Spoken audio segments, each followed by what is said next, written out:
Aloha, this is Cynthia from New Earth, New You Now, and Inspire Destiny and Inspire Unity Movement. And I'm going to be interviewing Melly Angeli from Melly & Co. shortly in regards to the topic of the divine masculine and feminine rising. It's about our experiences and her perspectives on this phenomenon. We'll be speaking to her very shortly, so I hope you enjoy.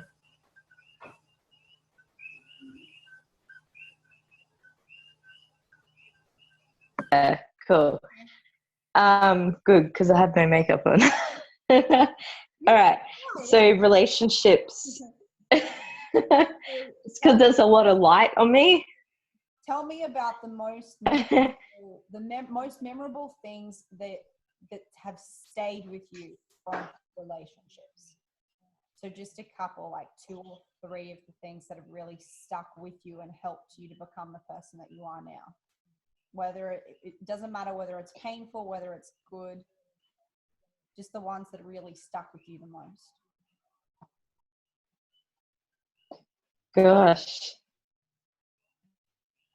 Like the guys come to my head, but the reasons for them. The memories that really stuck with me the most, I think it's like the reason why we end it, whether it's positive or negative.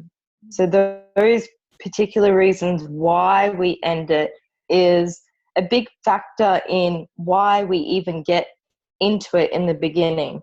Mm-hmm. So understanding both sides, I believe, is the key importance here, and understanding relationships in general, whether it's, a friendship or a boyfriend, girlfriend, whatever, sex you desire. Whatever it is, it's the understanding of why you're in that relationship in the beginning, to not so much avoid a breakup, but to understand why you're feeling like you are feeling like you want to run away or leave that particular person in the first place. Mm-hmm. And by understanding and communicating with on those topics and aspects with the other person, I believe can help really solve a lot of problems or issues in the first place with any relationship. Like, can I give you an example on this? Yeah.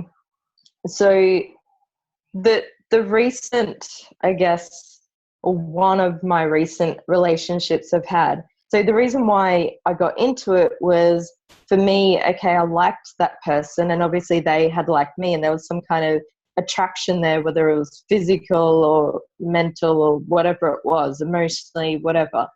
So there is an attraction there, but I feel like when we step into the relationship, we don't have those communications where, okay, what's your main goal in life?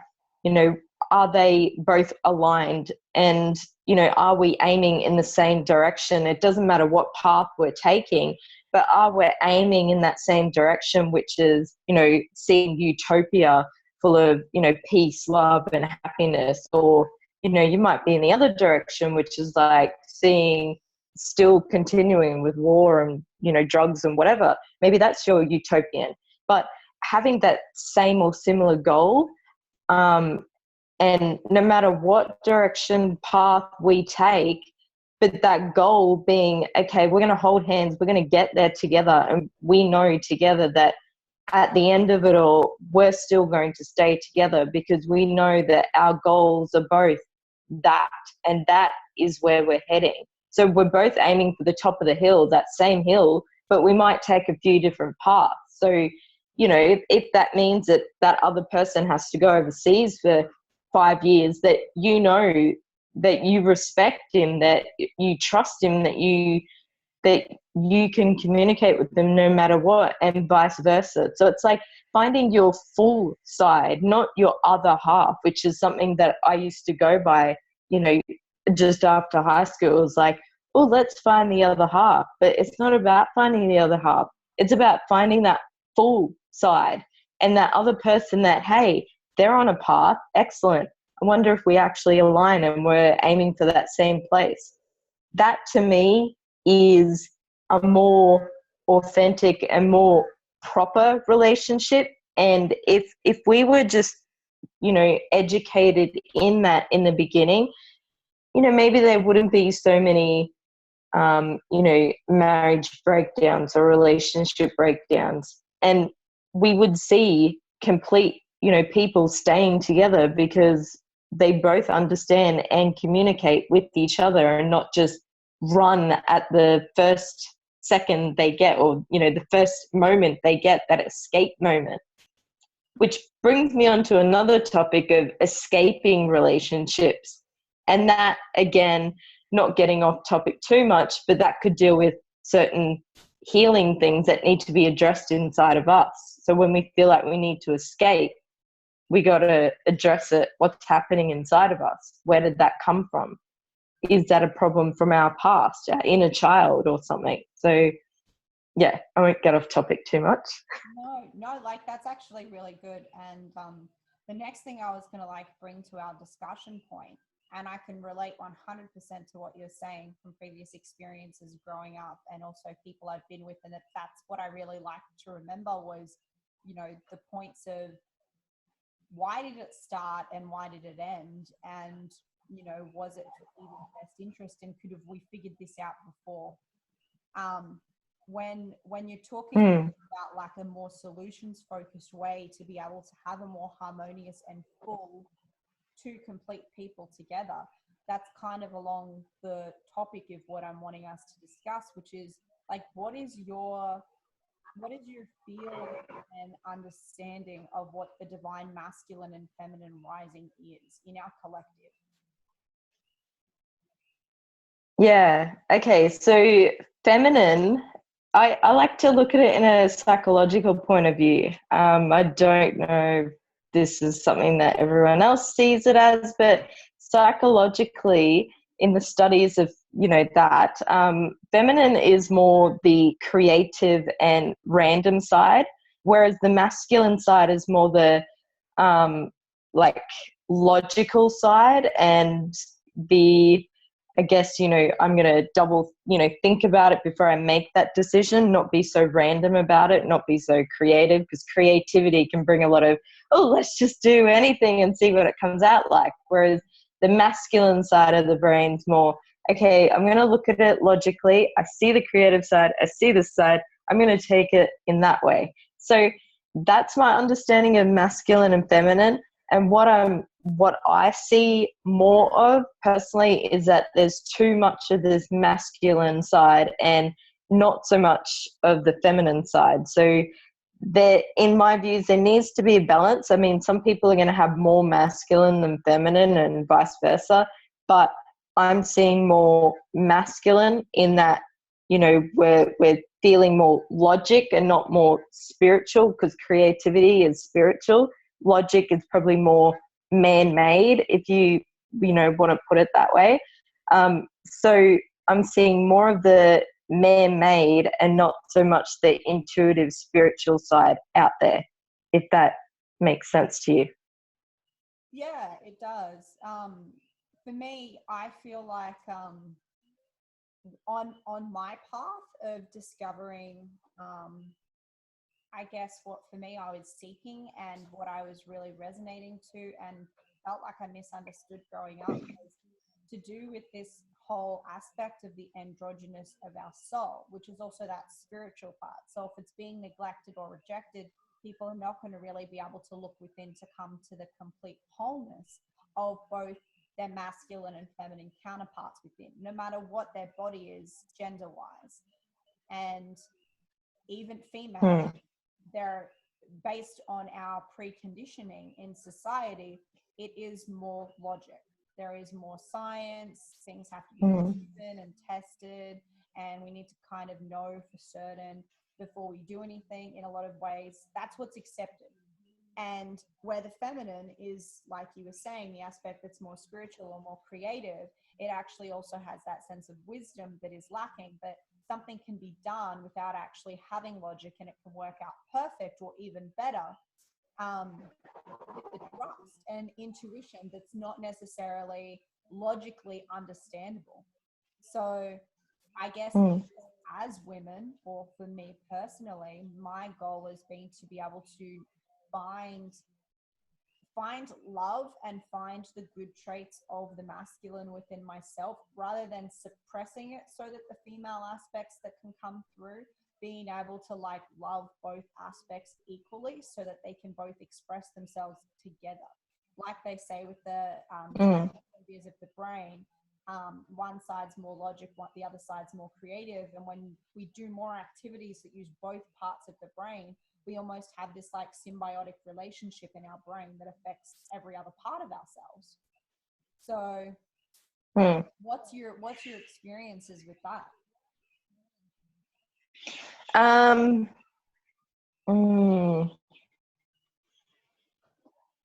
I, I, it's hard to explain. When I know I'm using too much of my masculine side, which is the logic side, I know, but because I actually get quite frustrated within. Mm-hmm. So that's the reason why I know from personal experience, my own body, that I do need to keep balance in anything that I choose to do. That I simply cannot be someone that, sits in front of a computer 9 till 5, twiddling my thumbs, waiting for time to pass by. That isn't, that's just not a balanced lifestyle for me. That I do need that creative motive, or that spiritual, intuitive motive, where I'm wandering around, where I'm experiencing, creation, random things. And there's other aspects of feminine and masculine, but the feminine side that I need to have around me as well to keep that balance. And so that's obviously why I'm stepping out of the usual, which is, just get a job 9 till 5, whatever, but finding something that allows me to keep balance, creating something that allows me to keep balance. And it's difficult to keep balance 100%, but acknowledging, okay, well, when I'm using one side a little bit too much, that, all right, well, I know and I can address it, and not just sit there and cry about it and get frustrated, but actually address it and go out there and do something about it. So that, in my experience, it's really understanding ourselves and knowing ourselves so that we can address the reason why we get so emotional or uptight or frustrated with inside of us. Because you will find over time that, and I have felt small aspects of it, that you do become quite tight and tense because your body isn't aligned, there's no balance, and you're leaning to one side far too much, to the point where your body's just like about to crash and burn. You've got to keep balance. We can't be locked up in a home all day with no sunlight or moonlight. It's just not healthy for us at all. We'll die. So we need that balance in anything that we do. And it's very important to spread that message. Hey, here is the research, here is the knowledge, here's what we can do. But let's do it in a fun way so that we can address it to not just the older generation, but the younger generation coming through that have got anxiety, depression, and all sorts of problems happening. So they really need to be addressed by it. They need to understand it and not just pop pills and hopefully cure themselves in that way. It's not about that. It's about educating them. Yeah. And I really like that you've come to that point. Like, I like where these discussions go free flowing. It's like, we come to different topics that go into other topics naturally that are actually 100% related. So it's one of the reasons why I felt it was really important to have these discussions with different people, because this core wounding of imbalance within ourselves, and which is also linked to, from my personal perspective, where multi levels of sexual abuse, because there's all different levels of it, come into play, or drug abuse or addiction come into play, where it all stems on a simple fact of feeling unbalanced and incomplete. And how can we feel it complete? Oh, there you are. Rejecting an aspect of ourselves that becomes our shadow. So whether it be parts of our personality that are deemed feminine or masculine, there's always some overlining energy of the yin or the yang within it. And if we're suppressing it, then we're going to be almost blind. And you were talking about the whole awareness thing, which is the key, which is 100% knowing the self and having that self-awareness. I totally agree and relate to, because if you don't have that, then how can you see the things that you don't like about yourself to be able to integrate them and to love yourself, to feel complete, to allow yourself to feel complete? Because your mind will intentionally block these parts of you out if you're suppressing it, because it believes you don't want them around. So even if they are there, it will make you think that they're not there anymore. And then I feel like as a suppression, like if it's a volcano, funny that I'm on a volcano in Hawaii, but if you think of a volcano, it erupts.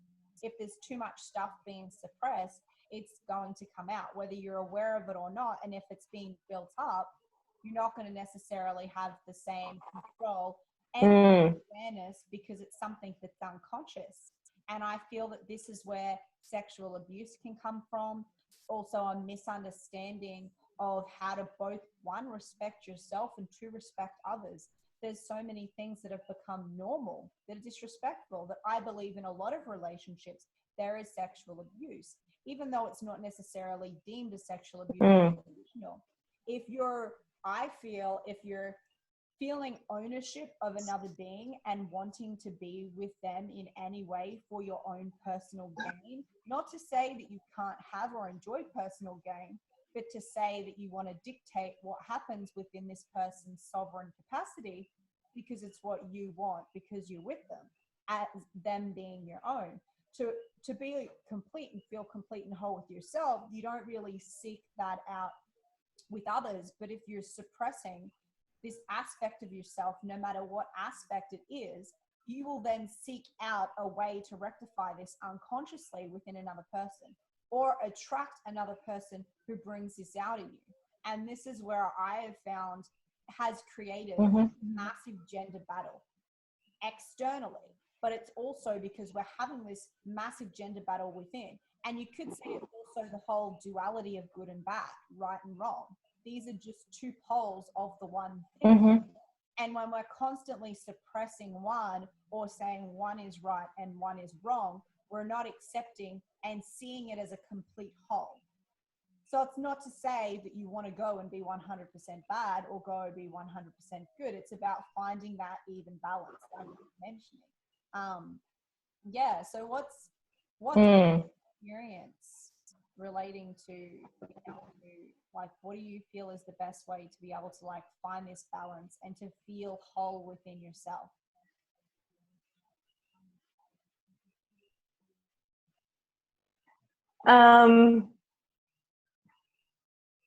I would say to start off simply by detaching yourself from pretty much all materialism, and just whether you take a holiday or just get out somewhere like a retreat and simply learn or somehow, gain that information. My own experience was just, letting go of every single attachment and every single materialistic item in sight, to really restart and rebirth myself all over again, to understand exactly why I was feeling like this, why I am feeling like this, what is it that I needed to address, and to understand that blaming or even pointing the finger at other people and saying, oh, you did this to me, is not in fact the answer.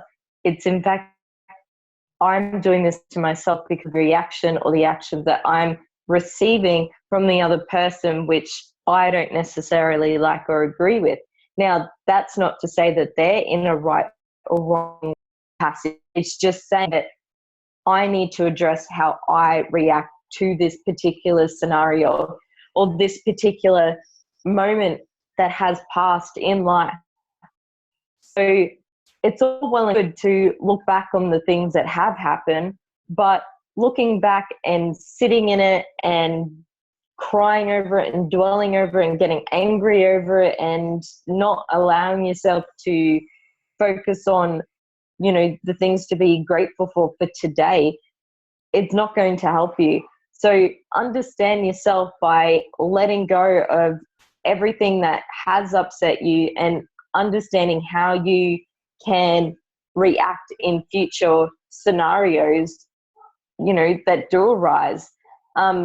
Understand what things do upset you, understand what things do make you happy, and what are the things that you alone can focus on to bring fulfillment and bring in that light or that love or that peace or whatever it is that you're looking for in your life. It's really all about, a lot of it is detachment and rebirthing of yourself. A lot of it is. And that's pretty much like what I had to do. And that meant in that particular time, talking with professionals, whether it was counselors, psychologists, kinesiologists, spiritual healers, changing my dietary, you know, I wasn't even a big drinker anyway, but not drinking, not smoking, like toxicity, not just physically, but also energy like too. So the friends that weren't serving me, you know, making a decision, okay, what people are my true core values and not just there because of quantity, you know, I need 1,000 friends. No, you just need a few selected good friends or one good friend, if that. You don't need, like, it's definitely just about all of that. There's so much that I could just keep going on about, but they would probably be the top things or the top notes that I do suggest for people to have a look in. Mm-hmm. Perfect. Yeah, I 100% agree. Those things are really powerful in the way of finding balance within yourself.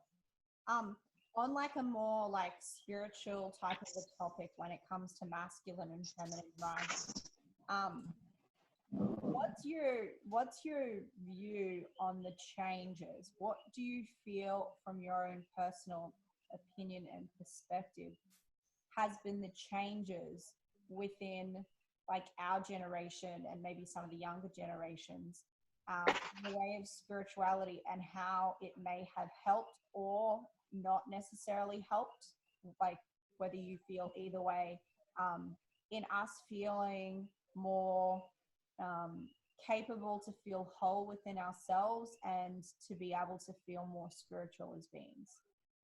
Like, what's your experience around spirituality in the topics of Okay. kind of sex or gender or growing up or high school, just compared to what it was, say, 20, 30 years ago? What do you think are the differences? Um, right now, currently, I think it's very confusing for a lot of people. And because it's confusing, I sense a lot of, not a lot of, but, you know, sort of that chaos environment, whether it's in their head or whether it's around them. Right now, I do feel like there is a sense of autopilot as well, where people aren't willing to understand or dive into it any further than, say, reading a book or watching a documentary about it. They're not willing to put any work into it, and that's okay, because they are probably not ready to take that next step, but have addressed it and have taken it in at some point.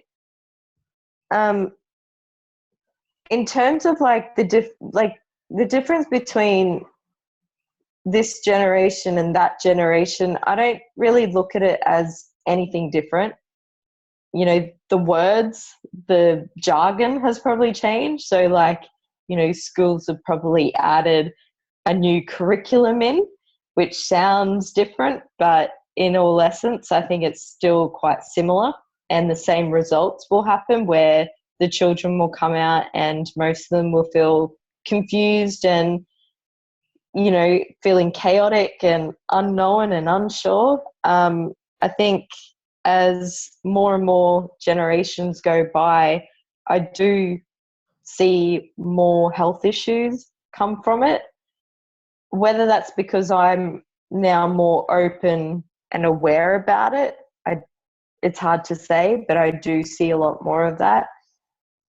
There isn't really too much of a difference other than just different words, different terminologies.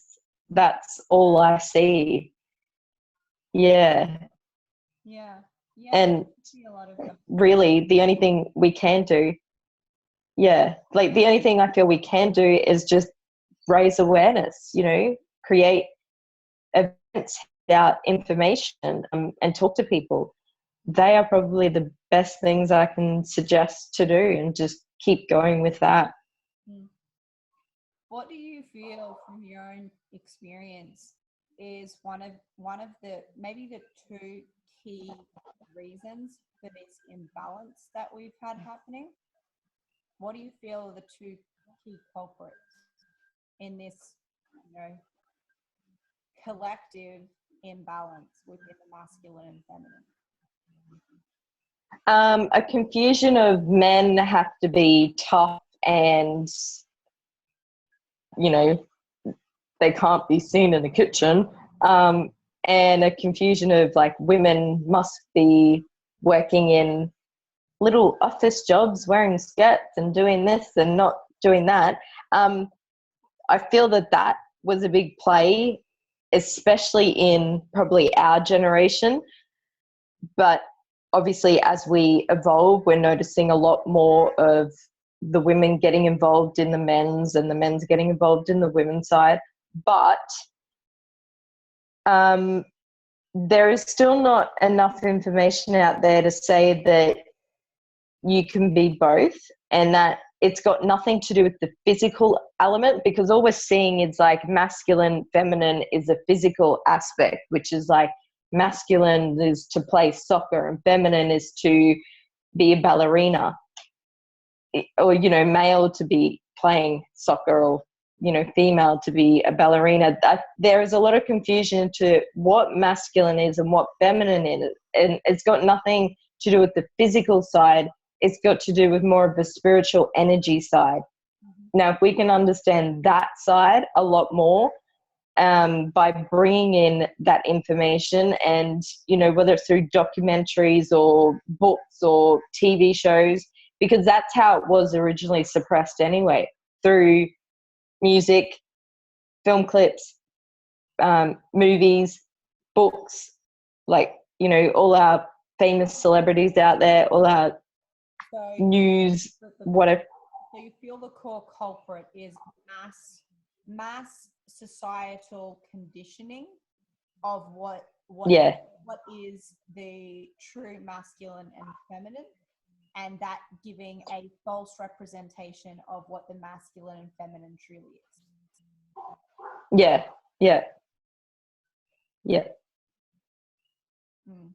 I'd 100% agree.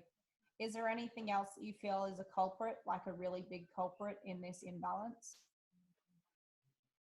On a social aspect, I would say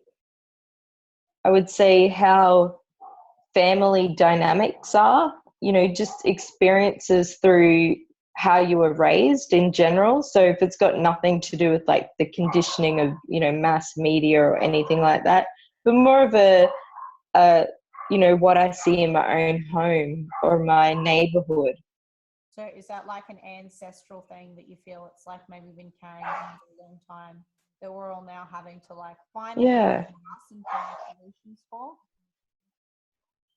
Yeah, I don't know if it's been going on for several, so many centuries, decades, whatever you want to call it, but maybe it has been lost in what the whole feminine and masculine is all about, or maybe it was just never there and we didn't even know it, and now we're becoming more conscious that, oh wait, there's something else about us. So there's two sides that I see. So it could be that maybe we didn't know anything about it, or it could be that we did know everything about it, and somehow in the mix somebody decided to step in and change the storyline and confuse us. Well, I know that there is information about people who did know about the truth in more ancient times. Yeah, So there is same. information out there, and it's some of the information that more and more people are learning and studying to be able to find balance and come back to a harmonious state. So it may have just been that there was few people who understood it and others just didn't understand or didn't seek out the information. And then that just became more expanded as we grew as a species and had more and spread out. Or it could be because that was what was given to us or whoever us as a species looked up to. Because I know if we look back into ancient history, for quite some time, quite a lot of centuries, there is somebody that most of the people would look up to for information. And at one point it was the kings, and they were apparently the ones in charge because apparently they were the ones who got granted access to the wisdom of God, or because they had so many priests and priestesses around. The priests and priestesses were the ones that were the holy ones who got the information straight from God. Therefore, the kings would know the right information. And people would then trust and get their information from the kings and the pharaohs, and then became the presidents and everything else like that. So people go to a particular leader or person who's supposed to be the all-knowing for information. And if the incorrect information, whether intentional or unintentional, is given, and people go in blind faith without having had their own experience or going and doing their own research, then I feel like that is what can be like a big catalyst for us just being misinformed or us not understanding things, where we'll just immediately go to someone else for the information rather than creating our own experience and having an understanding through wisdom of actually going out and testing it and trialing things. So opening our minds to be able to say, yes, okay, this may and well be true, but in case it's not, I'm going to open myself up to all opportunities, and I'm going to go see what information, and then I'm going to go see if I can experience what this information is talking about for myself, not choosing, not saying yes or not saying no, but not just believing on blind faith. And I think that when we become more aware and curious in this evolution, that's when we start thinking, I guess when we wake up, that's when we start thinking for ourselves. And not in a sense that we're separate, but in a sense that we are here to have an experience within our being. We're not here to have the exact same experience as everyone else. Even though we can all be interconnected, it's like a bunch of puzzle pieces that are all joining together. They're all part of the same puzzle and they can interconnect, but that doesn't mean every puzzle piece is the exact same. Otherwise, it would be infinite and never ending if each puzzle piece connected to another one and then another one and another one, and there was no edges or corners around the edge of the puzzle. Yeah, I get it.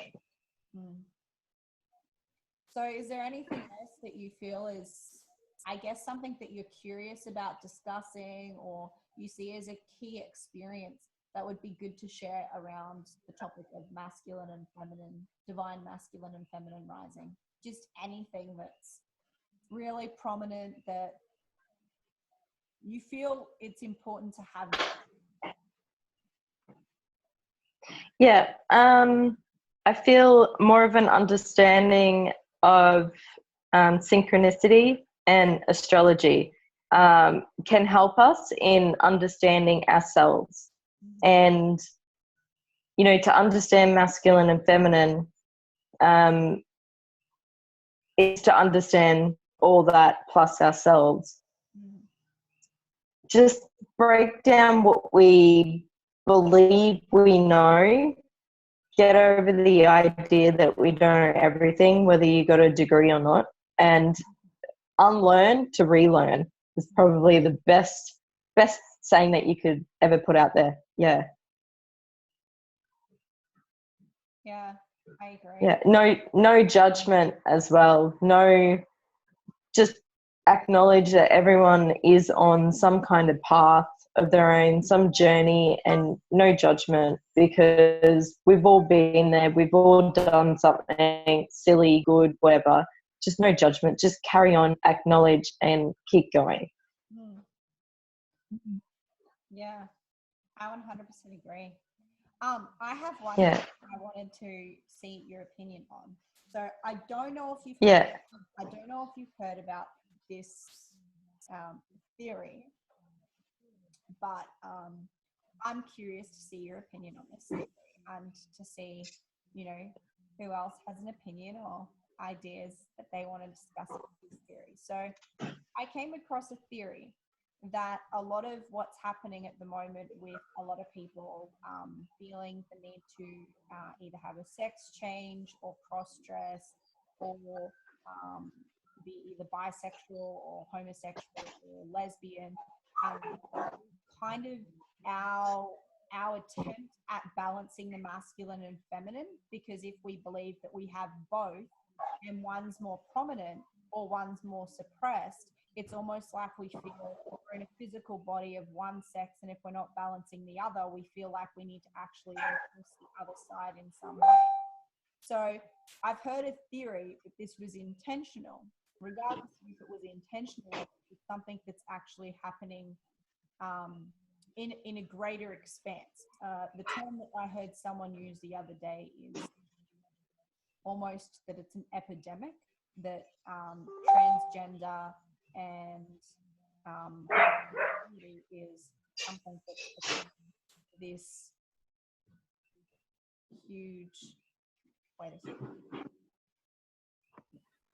Okay, so we're back recording again.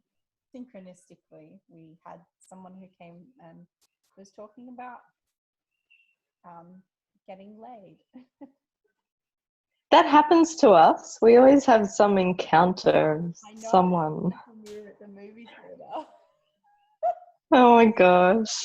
It's spirit just giving you the sign and the nod that yes, what you're talking about is relevant. So maybe we should talk more about that topic.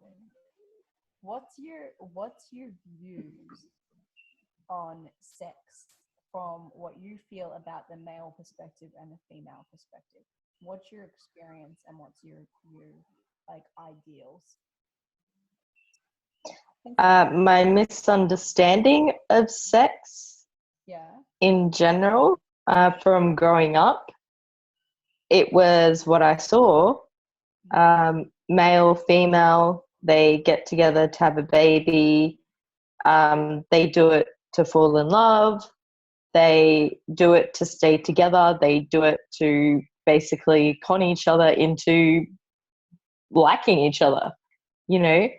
And as I grew up, it occurred to me that's not why we have sex. That's definitely not why. I mean, yes, to procreate, of course, but it's not there to make someone love you. It's not there to make someone stay with you, and it's not there to make someone be with you forever. It's simply there for, you know, that procreation reason. And if, you know, if there is a desire for you to just simply do it because you feel what they used to say horny, that is something in my books that you need to address. I strongly believe that if you feel that feeling so much that you need to be going out there or looking at porn or whatever it might be to like heal that part of you in that physical way, that needs to be addressed, because it's gotten to the point where, in my views, that it's sex has just been so taken out of its truthful context of what it truly is. Mm-hmm. And that's so I did realize that. That's exactly what this type of a topic yeah I'm wanting to get the juicy type of stuff that we've been told we're not allowed to talk about, which is part of what the shadow is, which is, you know, the whole religion and then the government and all these rules and restrictions. And then on one side, we're told you're not supposed to do this. And then on the other side, we're shown and propagated you know, that we should be doing it, but that we should be doing it in a way that's really just superficial. Mm. Even though we're told that's wrong. So it's like, we're going to Mm. commit to do this, but then on the other hand, we're going to give you all the reason in the world to stay in this place of self-loathing and guilt, because you're going to do it, because it's just so overwhelmingly desirable that, you know, it's something that you need to do, and it becomes addictive. And then without actually having the correct information and support and understanding, it's something that you don't know how to integrate the energy into your whole life. Mm. This is sex, this is food, this is relationships, this is Yeah. this is money. And sex, or the sexual energy, I should say, is actually a part of creation. If you think about it, and this is a concept that when I woke up, I started saying, why do people not think about this? Why do people not get this? That if you can create a physical being, if you think about the whole enormity of the fact that it's a miracle that you can create a human being with another human being, and the energy you're putting in to having sex is the energy that's helping to create this human being, and to be able to manifest Mm-hmm. things in your reality, because it's a creative, powerful force, or you wouldn't have a climax and an orgasm like an explosion. Why do people think that it's not something that's destined to be for more? That the energy itself cannot be harnessed in multifaceted ways. Because when I started thinking about it like this, I thought to myself, why did I not get this before? Like, it makes sense. Even just the idea for me of other people having kids, or if I was to have a kid, the enormity of that actually makes me want to weep with overwhelming emotion of the magic and the miracle of life, or giving life and creating life. It's a creation of life, and sex can do that. But a lot of people, doesn't necessarily mean you want to actually create life, but the energy is a life creating force. You don't have to create a physical body, but you can create something else with life. And if it's coming from a negative place, then you're going to be creating that negativity with that power of creation in this world. So sex is a huge thing to be able to transmute. And I've read several books, but I'm not going to go into detail, where you can actually do alchemy sex, where you can take negative parts of yourself or your experience, or you can actually channel negative aspects out in the world into different parts of the body. And one person's side is the negative, and the other person's side is the positive, that fills the energy with love. And through the orgasm, it like amalgamates together and creates positivity. It like transmutes the energy out. Yeah. And you can do the same with healing for yourself, the sexual healing. And I'm wanting to be able to discuss this with, you know, everyday people, and then people who have studied this and people who have researched this, so we can give to others a more grander understanding of uncovering this topic on a greater scale for our youth, and for those who have been sexually abused and have a lot of wounds and healing. That the whole topic itself, it's not degrading, it's not disgusting, it's not awful. We've just been told and programmed it is, so we don't understand things. So that we're not using the full power and capacity that we have either on our own. Because if we have sexual energy, we can use that sexual energy on our own to create things. And I'm not masturbation. That's, people can do that, but that's not what I'm referring to.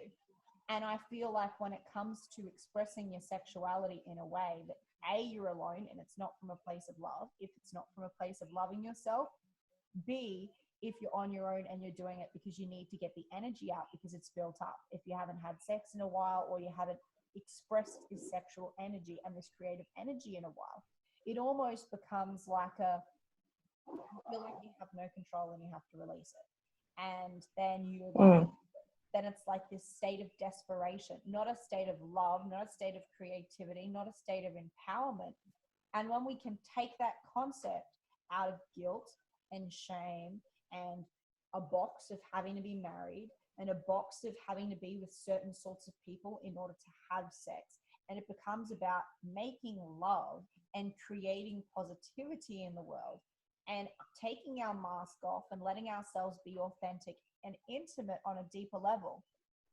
That in itself transforms people. This is why we crave connection. This is why we crave it. But because we don't have the understanding and we're not allowing ourselves to open ourselves up internally, not just opening ourselves up physically, but opening ourselves up emotionally and spiritually and internally, we don't allow ourselves and our lives to have that level of dimension, to have that level of fulfillment, because it's almost like it's mundane.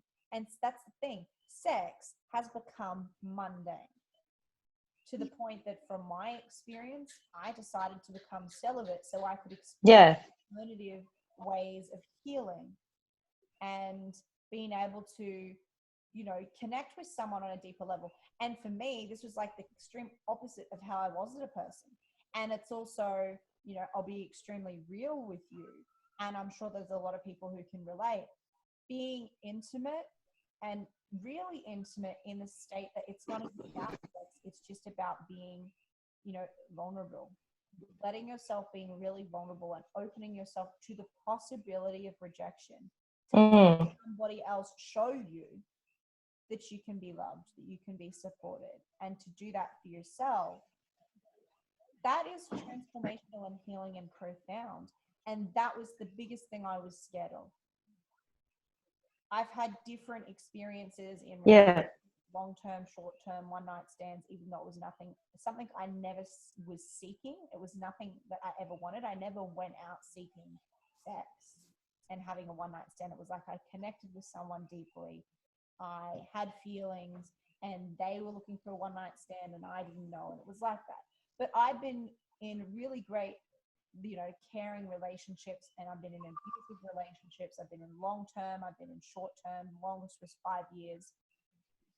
And I really feel like these types of things need to come into a more innocent space. We need to stop seeing them as, they need to be dirty, they need to be nasty. It's something that's wrong, it's something that's bad, it's something that you do because you shouldn't do, type of a thing. And I think that's what corrupts it, the fact that it is something whether you're wanting to procreate at the time or not, you can create something even if you're not creating a physical life within yourself. What's your just going from that, I'm in the agreement of like,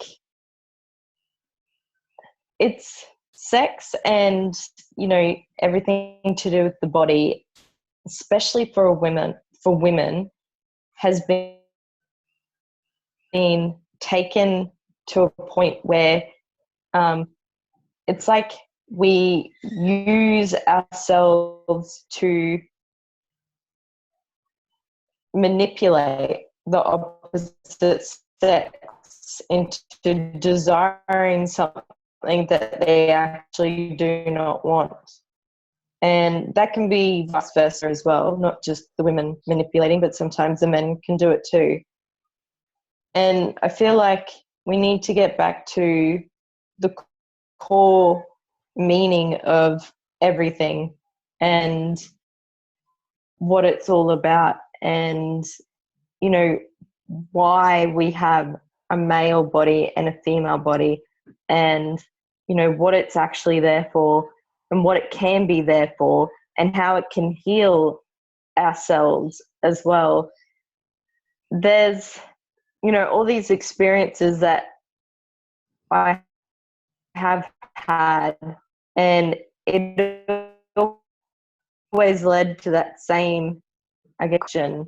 And it was always, am I doing this to have them like me more, or am I doing this for another reason, which could be for them, or for the energy side?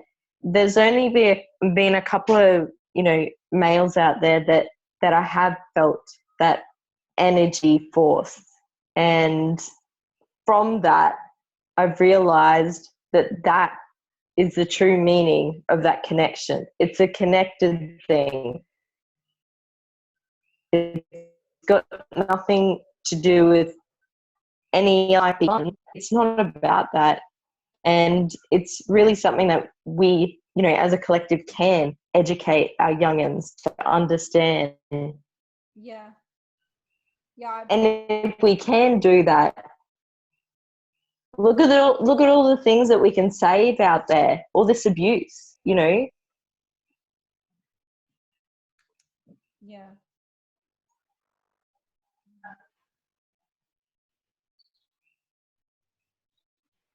And you can hear me? It's breaking up. Sorry, yeah, I can still Um, hear you. okay. Well, I think we're going to leave it on that note because I think we've covered a lot, and I really totally agree with what you're saying. And I'm so grateful for being able to have this discussion with you. Um, I know it's something that both of us have discussed multiple times, and I think this is the type of discussion most people have, but it's not necessarily put out there for us to all see that we're having these similar feelings. And one of the things connected to this to do with the relationship illusion is one of the books that I'm going to be writing and or possibly collaborating is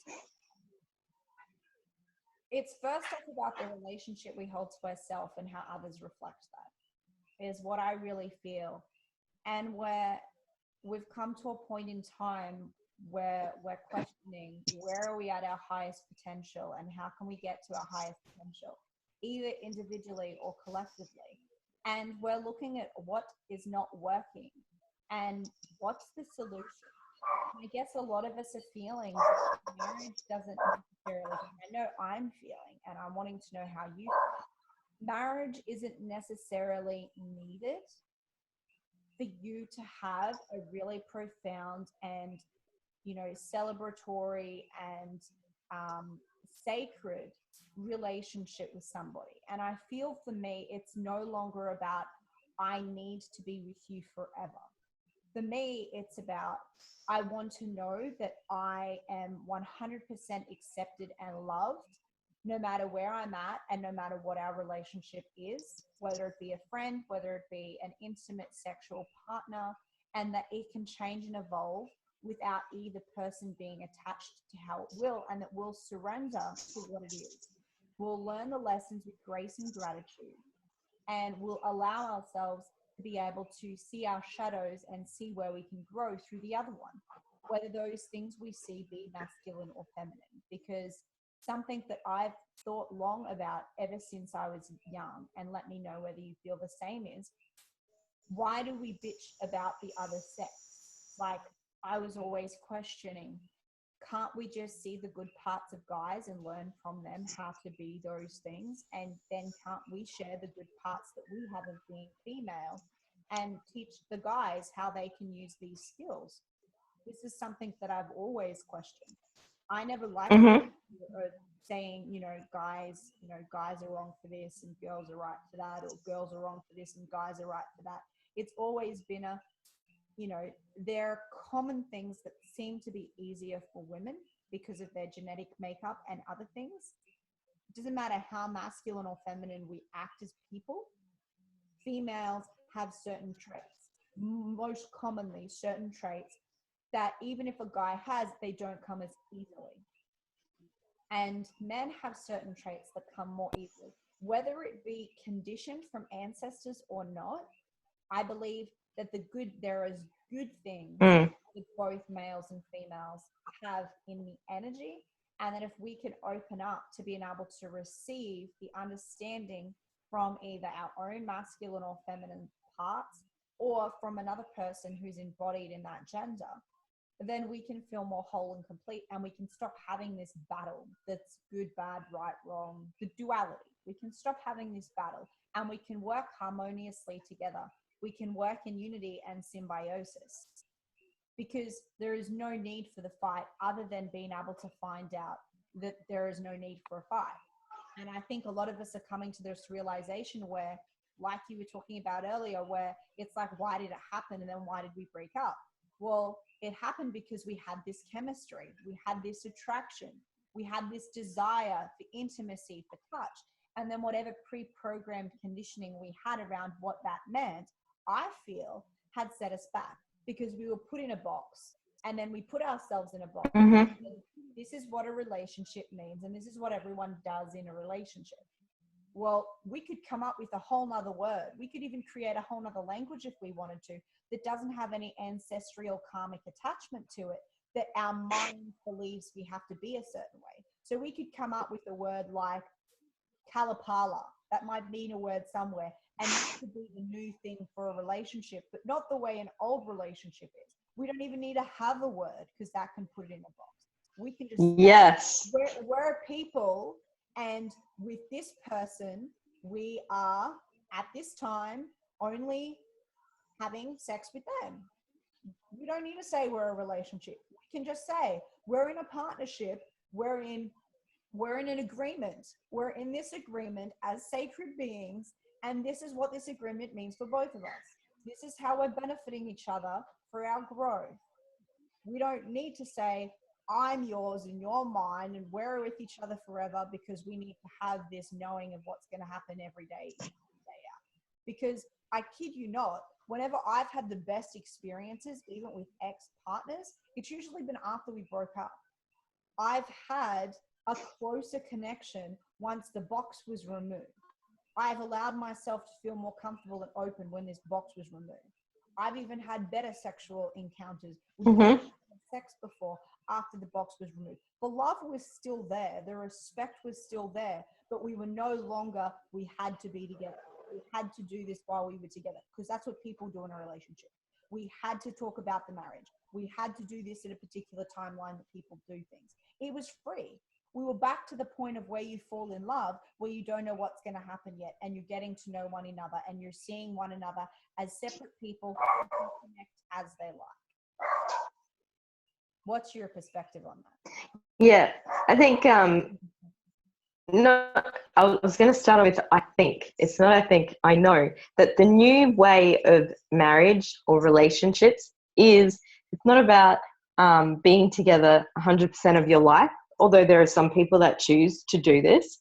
It is about, like you were saying, and like I have said, understanding each other, knowing that, yes, we're aiming for that same top of the hill, but we're probably going to take 5 other different steps just to get there, which are not going to be the same as each other, which may lead to one person living on the other side of the world and the other one living, in a part of the world that has no interest to the other person. But going back to the words that I used to party to as a raver, which was peace, love, unity, and respect, and adding on to that honesty, trust, and all those words that we now flow through our vocabulary very easily.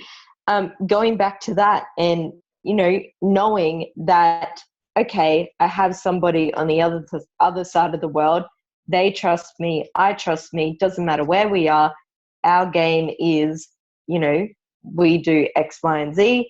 Whether that's I work as a mechanic and they work overseas with the orphanage, whatever it might be.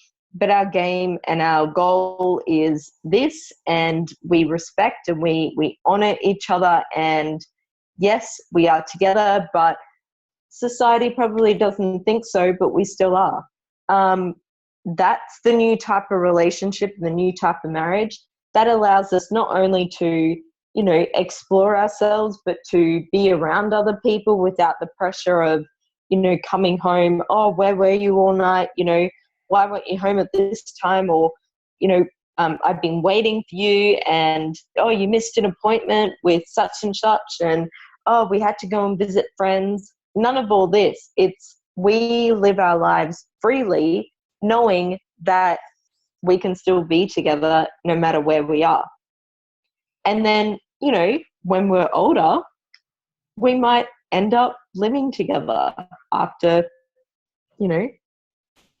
after all those years of kind of like reaching our goal. letting the natural cycle unfold without any expectations. And Yeah. I feel like it's like, I've got a question that came to me when you were talking. I'm curious, and I'm going to ask everyone Hmm. when I do more of these. How much more amazing do you think sex would be? And how much more invigorating do you feel a connection or a relationship, whatever you want to title it, with someone else would be? If it was always fresh and new, because you didn't put it in a box. How much you Mm. every day, even not just the relationship, but every day more exciting. Rather than seeing it as stressing that You would be, you'd appreciate. yeah, you'd be visiting new boundaries of each other. Yeah. There would just be something new coming to surface all the time because you've allowed yourselves to uh, be free, and get to know yourself on a different level that when you reconnect again, it's new. It's completely different. It's oh, I didn't know this side of you, or oh wow, I feel some kind of different energy. You're healing me in this way, whatever it might be. So yeah, if you know, it would be like buying a new animal every day. Oh, it's a different dog, and getting that excitement from someone new, but it's not someone new, it's actually just someone refreshed and rebirthed all over again. So Getting to know different parts of themselves and allowing them the space to be truer and evolve. yeah, yeah. And if you go back to many, many years ago, um, relationships were like that, where a lot of couples didn't actually live together, and sometimes their partners would be on the other side of Australia or sometimes on the other side of the world for long, long times. And then they would come back for short times, for a week or two, and then they'd go away again. It was always the men, obviously, that would go away. And the women and some of the men that were staying, locally would be here, and they would explore themselves, they would hang out, they would have fun, they would work, whatever they were doing. So technically it's probably just all about bringing that back to surface and reminding people that you don't have to live with your partner all the time, that you can have that space between you and things can still work out. So it could just be that planting that seed again and just reminding people. Just living in the now.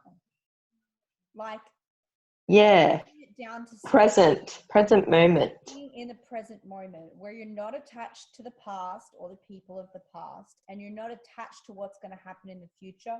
You just feel into what you're wanting to feel and let those high Mm-hmm. vibrational feelings create the future and positive intentions.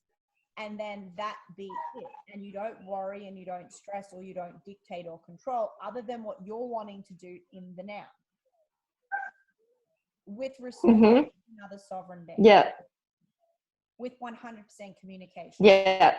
From my experience of travel, I've had some like really close connections with males that are very deep that in the past, of people who I didn't actually get in relationships with, or I didn't get physically intimate with.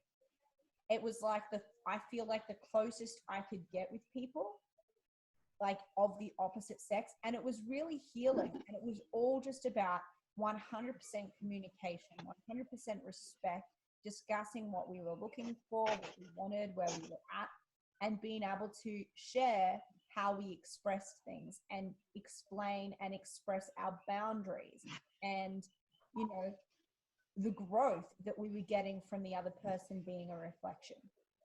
So it was like we didn't have any expectations of where it would go. And it wasn't a fear of commitment. And I know some people may say that's a fear of commitment. I'm not afraid of commitment, and I've been in committed relationships.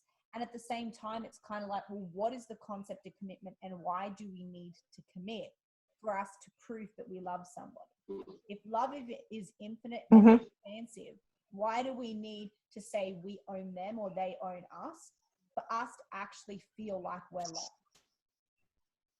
Because it's more healing to be present and to be respectful 100%. And I feel the rest is just, not to judge, but from my feeling, I feel like the rest of the have to commit and the have to be this and the have to be that, it's not expansive. It actually creates what I feel is a shadow, miscommunication, self-loathing, the feeling and the need to keep your mouth shut and not express how you feel, and keeping yourself trapped in like this little box that you can only go here, here, and here, and anything out of that is not allowed, or you're not doing what you're meant to do. And I feel like that Mm-hmm. all of these multitude of other, like, for starters, disputes, like huge disputes. Yeah. And my previous relationship I was in, I felt guided to let it be a relationship, but I didn't even want a relationship in a typical sense. And it started off being not so normal relationship, and then it became the same as most of what I would say is a common relationship, because being in a relationship brought out these aspects of my personality. I feel like because I was in resistance to the whole concept of being in a box. So I felt like I almost felt trapped. And it wasn't because I didn't want to commit. It was because I didn't want to own that person and I didn't want them to own me. And and I'm not usually a jealous person. I began to feel jealous. I began to feel all these feelings. And I was like, well, is this me?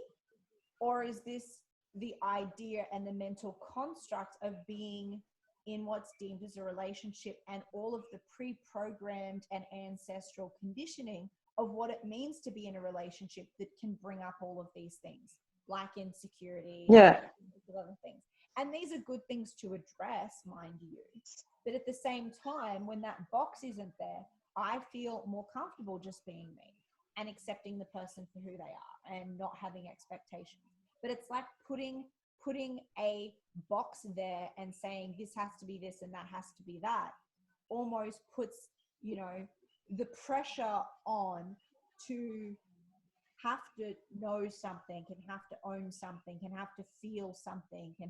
I feel like that's something that's not conducive to unconditional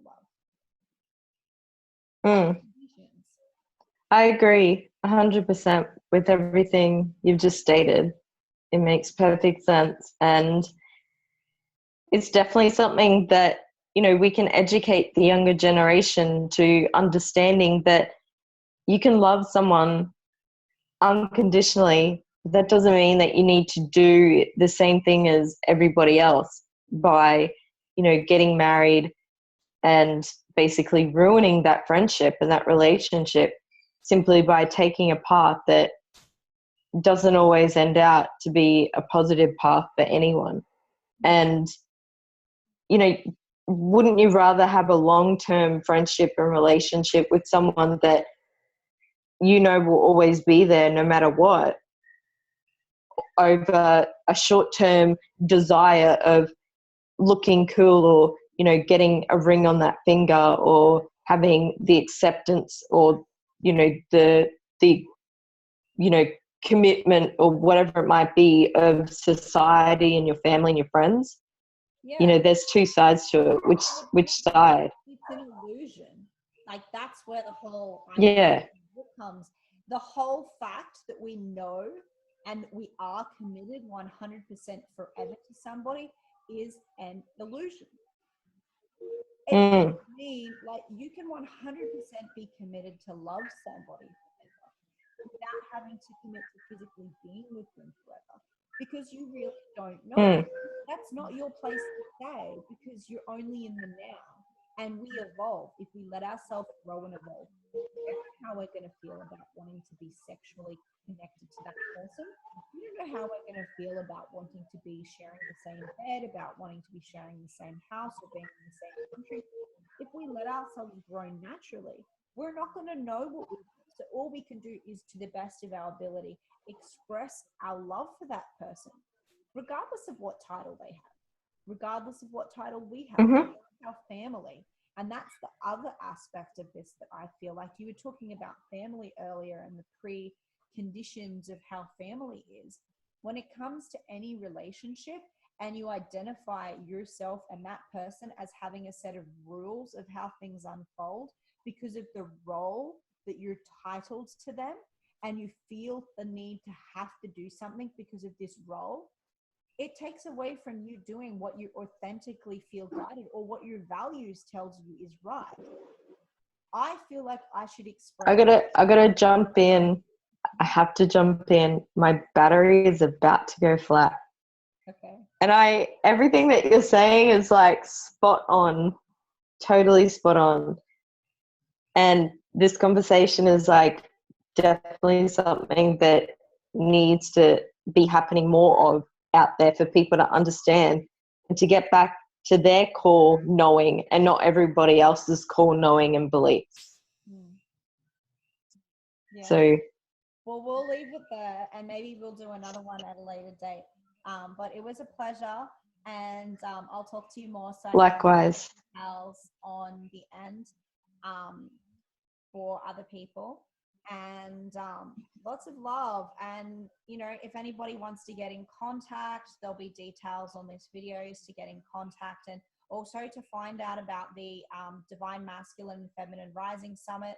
A lot of these videos that are being done is just to get the conversation happening, and then getting people involved in hearing from different people's perspectives and from people who are educated in how we can transcend into the divine masculine and feminine within ourselves. So peace, love, and light to all of you. And you can say goodbye whenever you're ready, darling.